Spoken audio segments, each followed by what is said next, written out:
पिण्याच्या पाण्यासाठी आम्ही मंगरुळवरून 6 किलोमीटरवरून टँकर भरतो। आमच्या गावातले काही दान शोधन घेतात आहेत, काही स्वयंसेवी संस्था यांच्या माध्यमातून त्यांच्या सहकार्याने आमच्या दिंडीचा टँकर, माझा स्वतःचा ट्रॅक्टर, त्याच्यासाठी भाड्याचा ड्रायव्हर करून आम्ही मंगरुळवरून पाणी पिण्यासाठी आणतोय। तरी डिपार्टमेंटला विनंती की लवकरात लवकर पाणी सोडावं आणि आमचा योग्य जेवढा आमचा ठरलेला वाटा तेवढा आम्हाला देण्यात यावं। माणिकडो धरणातील किंवा कुकडी परिसरातील सर्व शेतकरी इथं आलो होतो।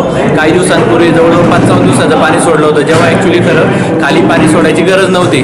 खाली आमचेच पाहुणे सांगायचे आम्हाला इकडे परवावर उपडून चालली तरी एवढं का पाणी सोडताय, उन्हाळ्यासाठी ठेवा। तरी एक चुकीचं नियोजन झालेलं आहे।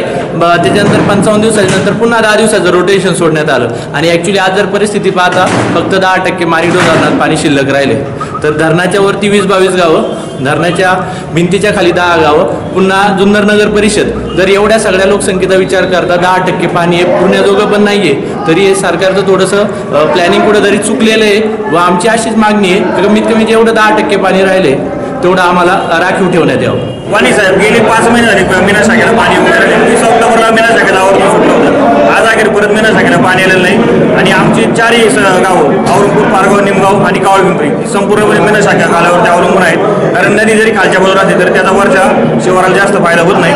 तर आमच्या शिवनदी मीना शाखेला आता पाणी सोडल्याच्यानंतर मीना शाखेच्या ओढ्यांमधून जर पाणी कुकडीच्या केटीमध्ये सोडलं तर पारगाव, मंगरूळ या दोन्ही आणि रेणुडी या तिन्ही गावांच्या पाण्याचा प्रश्न कायमचा निकाली निघेल। त्यामुळे एक महिनाभर तरी आम्हाला फारशी अडचण राहणार नाही। तरी आमच्या डिपार्टमेंटला विनंती आहे की पिण्याच्या पाण्यासाठी मीना शाखेचं पाणी ओढ्यामधून कुकडीच्या केटीमध्ये सोडण्यात यावं, एवढी विनंती।